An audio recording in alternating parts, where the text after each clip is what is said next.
बिस्मिल्लाहिर्रहमानिर्रहीम। Welcome to सरकारी job गुरु। दोस्तों, आज की इस वीडियो में हम बात करेंगे FIA एक्ट 1974।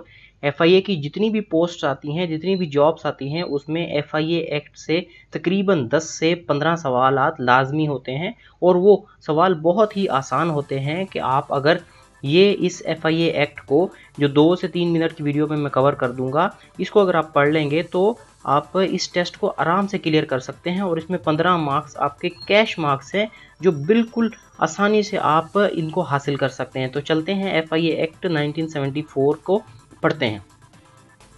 FIA एक्ट 1974 जो 13 जनवरी 1975 को लागू हुआ था, प्रेसिडेंट ने इसको साइन किया था और इसमें टोटल सेक्शंस हैं 10। इस एक्ट का नाम फेडरल इन्वेस्टिगेशन एजेंसी एक्ट 1974 है और ये पूरे पाकिस्तान पर लागू होता है और इसके जितने भी सिटीजन्स हैं, यानी जो भी शहरी हैं पाकिस्तान के, और उसके अलावा जो पब्लिक सर्वेंट्स हैं, यानी जो गवर्नमेंट नौकरियों में लोग हैं, उनके ऊपर भी लागू होता है। अगर डेफिनेशंस इसमें दी जाती हैं, कुछ ये चीज़ें हैं, टर्म्स हैं जिनकी डेफिनेशंस यहाँ पर दी गई हैं, यानी अगर ये टर्म्स कहीं पर भी यूज़ होंगी आगे तो इसका मतलब ये होगा, यानी अगर एजेंसी का वर्ड कहीं पर आएगा तो उसका मतलब है फेडरल इन्वेस्टिगेशन एजेंसी, और अगर कहीं पर कोड का वर्ड आएगा, कोड का मतलब है क्रिमिनल प्रोसीजर कोड 1898। तो इसी तरह टेस्ट क्वेश्चन आते हैं, यानी कोड का मतलब क्या है, एजेंसी का मतलब क्या है, डायरेक्टर जनरल का मतलब क्या है, तो वहाँ पर ये 3-4 ऑप्शन यहाँ पर दिए होंगे तो आपने आसानी से इसको टिक करना है। डायरेक्टर जनरल का मतलब है DG, जो FIA का DG है वो मतलब है इसका। प्रोविंशियल पुलिस का मतलब क्या है, प्रोविंशियल पुलिस अंडर 1861 एक्ट, यानी जो पुलिस हमारी जनरल होती है, जो लॉ इन्फोर्समेंट वाली पुलिस होती है, प्रोविंशियल पुलिस, उसको कहते हैं प्रोविंशियल पुलिस। पब्लिक सर्वेंट मतलब जो भी बंदा गवर्नमेंट सेक्टर में काम कर रहा है या कोई सब सेक्टर जो गवर्नमेंट के अंडर में है, उसको कहते हैं। Special police force formed under Pakistan special police establishment ordinance, यानी कोई भी ऐसी फोर्स जो बनाई गई हो फेडरल स्पेशल इस्टेब्लिशमेंट के अंडर, यानी जैसे FIA की अपनी फोर्स होती है, पुलिस होती है, तो उसको कहते हैं स्पेशल पुलिस। और स्पेशल पर्सन किसको कहते हैं, special person appointed under provincial police, यानी प्रोविंशियल पुलिस के अंडर कोई भी एक बंदा ऐसा अपॉइंट कर दिया गया है जिसका कोई स्पेशल काम है, वो किसी भी केस में इंक्वायरी वगैरह कर रहा है, तो उसको कहते हैं special person. Constitution of agency, तो ये तीसरा इसका सेक्शन है। तो इसमें क्या मतलब है कि इसका मकसद ये है कि ये इंक्वायरी करती है एजेंसी या इन्वेस्टिगेशन करती है। तो इसके मेंबर कौन कौन से होते हैं, यानी इसका एक डायरेक्टर जनरल होता है जिसको फेडरल गवर्नमेंट अपॉइंट करती है, जो पूरे मुल्क की जो गवर्नमेंट होती है, यानी जो प्राइम मिनिस्टर और प्रेसिडेंट होते हैं और उनकी कैबिनेट, वो इसको अपॉइंट करती है, सूबे नहीं करते। और उसके अलावा इसके और मेंबर्स होते हैं एजेंसी के, जैसे कि डिप्टी डायरेक्टर हो गया या असिस्टेंट डायरेक्टर हो गया या उसके नीचे सब इंस्पेक्टर, इंस्पेक्टर। तो ये चीज़ें होती हैं एजेंसी में, ये लोग काम करते हैं। नेक्स्ट, सुपरिटेंडेंस और एडमिनिस्ट्रेशन ऑफ एजेंसी, तो सेक्शन 4 इससे डील करता है। सुपरिटेंडेंस का मतलब ये है कि उसको सुपरवाइज कौन करता है, वो किसकी सुपरिटेंडेंस में आती है, तो फेडरल गवर्नमेंट का इसके ऊपर पूरा दायरे कार में ये आती है जो FIA है। और इसकी जो एडमिनिस्ट्रेशन है, यानी इसका काम जो करते हैं या संभालते हैं, वो डायरेक्टर जनरल उसका हेड होता है, IG जिसको कहते हैं, और उसकी जो टीम होती है वो। फिर पांचवा बहुत अहम है, तो इसमें powers of members of agency, तो इसके जो मेंबर्स हैं उनकी पावर कौन कौन सी होगी, यानी ये इसके जो मेंबर्स होते हैं, यानी जो अगर असिस्टेंट डायरेक्टर हो गया या सब इंस्पेक्टर है या ASI है या जो भी है, जिसको भी वो अपॉइंट करेगी गवर्नमेंट, तो वो क्या कर सकते हैं, कहीं पर भी जाके सर्च कर सकते हैं या किसी बंदे को अरेस्ट कर सकते हैं, या वो जो प्रॉपर्टी होगी उसको सीज भी कर सकते हैं, यानी उसको अपने कंट्रोल में भी कर सकते हैं। तो ये इनकी पावर्स हैं। सेकंड में अगर आ जाएं तो पावर्स में ये जो इसका पावर होता है कि अगर जो भी सब इंस्पेक्टर लेवल का बंदा है या उससे ऊपर का बंदा है, उसको जो SHO है किसी भी पुलिस स्टेशन का, उसके पावर होते हैं। किसी भी एरिया में अगर वो जाके जो भी SHO के पावर हैं, वो पावर उसको मिलते हैं, और बंदा वो सब इंस्पेक्टर होना चाहिए या उससे ऊपर है, ASI को ये पावर नहीं मिलते। इसी तरह वो विदाउट वारंट किसी को अरेस्ट भी कर सकता है, कि अगर उसको डायरेक्टर जनरल ने खुद इस बात का हुक्म दिया जाए, और वो बंदा भी सब इंस्पेक्टर से कम नहीं होना चाहिए, तो उसके पास भी ये पावर है।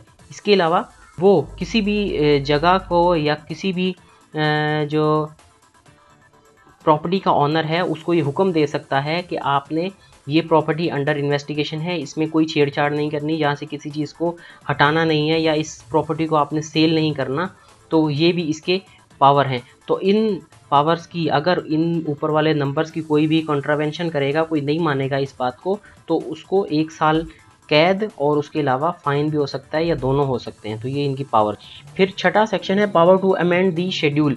तो फेडरल गवर्नमेंट के पास ये पावर है कि वो इस एक्ट को या इस शेड्यूल को या किसी भी चीज़ को उसमें कोई चीज़ ऐड कर सकते हैं या इसमें से कोई चीज़ ख़त्म कर सकते हैं। यानी जो कानून साजी है, इस एक्ट में कोई चीज़ इंप्रूवमेंट लानी है तो वो फेडरल गवर्नमेंट करेगी, प्रोविंशियल गवर्नमेंट नहीं कर सकती इसमें। 7 सेक्शन में है डेलीगेशन ऑफ पावर। तो डायरेक्टर जनरल अगर वो किसी मिशन पर जा रहा है या कंट्री से बाहर है तो वो रिटर्न में किसी भी ऑफिसर को अपना कोई भी पर्टिकुलर पावर जो है वो डेलीगेट भी कर सकता है। यानी वो अपने से नीचे वाले को रिटर्न में लिख के जाएगा कि ये बंदा जो है वो फॉर एग्जांपल या फिल वक्त वो है डायरेक्टर जनरल के फ़राइज़ सर अंजाम दे सकता है जब तक कि मैं मुल्क से बाहर हूँ, या किसी भी इलाके में अगर वो किसी असिस्टेंट डायरेक्टर को भेज रहा है तो वो अपने कुछ पावर्स उसको दे सकता है। तो ये होती है डेलीगेशन ऑफ पावर। 8वां है कि मतलब कोई भी बंदा FIA का कोई भी मेंबर है तो वो किसी भी जगह पर अगर इंक्वायरी कर रहा है या सर्च ऑपरेशन कर रहा है या कुछ भी कर रहा है, तो अगर उससे कोई एक्ट हो जाता है, गलत हो जाता है, लेकिन उसकी नीयत साफ़ होती है और वो मुल्क और कौम की भलाई के लिए काम कर रहा है, तो उसके खिलाफ या एजेंसी के खिलाफ कोई भी सूट नहीं आ सकता। यानी वो कोर्ट में उसको सू नहीं कर सकता कोई भी बंदा कि ये फलाने FIA के मेंबर ने या इसके एहलकार ने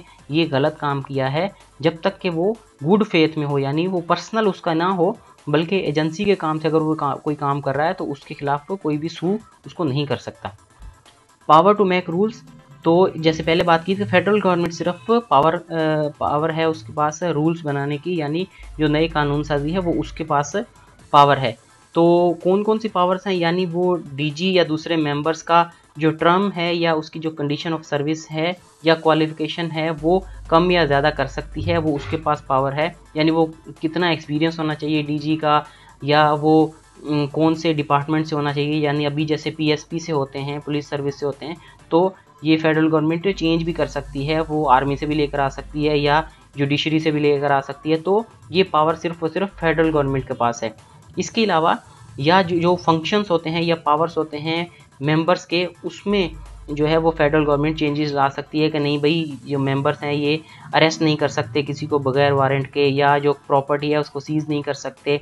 तो ये पावर्स जो हैं ये इनकी चेंज कर सकती है फेडरल गवर्नमेंट कानून साजी के तहत। और इसके अलावा जो FIA प्रोविंशियल जो पुलिस होती है या दूसरी एजेंसीज होती हैं उनको असिस्टेंस देती है, उनको यानी इन्वेस्टिगेशन में या जो है वो इंफॉर्मेशन शेयरिंग में, तो वो चेंज कर सकती है फेडरल गवर्नमेंट। इसके अलावा जो IG के पावर्स हैं, IG पुलिस के पावर हैं, जो डायरेक्टर जनरल वो कर रहा है, एक्सरसाइज कर रहा है, उसको कम या ज़्यादा कर सकते हैं।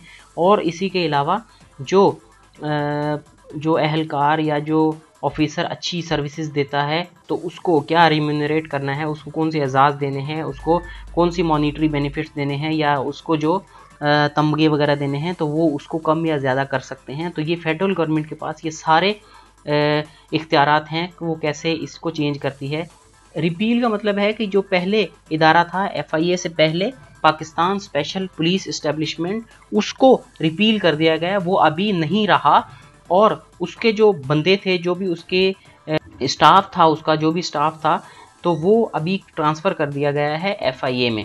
और जो भी इंक्वायरीज़ या इन्वेस्टिगेशन पाकिस्तान इस्टेब्लिशमेंट ऑर्डिनेंस कर रहा था, जो स्पेशल पुलिस कर रही थी, जो पहले थी FIA से, अब उसका काम जो भी है वो ये एजेंसी करेगी। कौन सी एजेंसी? FIA agency. अब ये देखा ना आपने, यहाँ पर एजेंसी का वर्ड यूज़ हुआ, तो इसका मतलब है FIA एजेंसी जो है वो अब करेगी। जो पहले वाली कर रही थी वो ख़त्म हो गया डिपार्टमेंट, तो अभी वो सारा काम इसको मिल गया। तो उम्मीद करता हूँ कि ये FIA एक्ट आपको क्लियर हो गया है, और इसमें जो भी सवालात हैं तो वो आप इन सारे सेक्शंस को 10 के 10 सेक्शंस को आप देख लें। तो उम्मीद करते हैं कि ये वीडियो आपको हेल्पफुल होगी, और इससे 10 से 15 सवालात लाजमी आते हैं।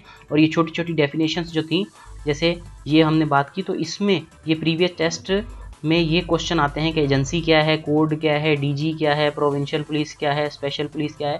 तो ये सिंपल से आंसर होते हैं। ये कैश मार्क्स आप आसानी से हासिल कर सकते हैं। तो इस वीडियो को ज़्यादा से ज़्यादा शेयर करें, और अगर तो ये वीडियो आपको पसंद आई है तो इसको लाइक करें और हमारे चैनल को सब्सक्राइब करें। Thank you.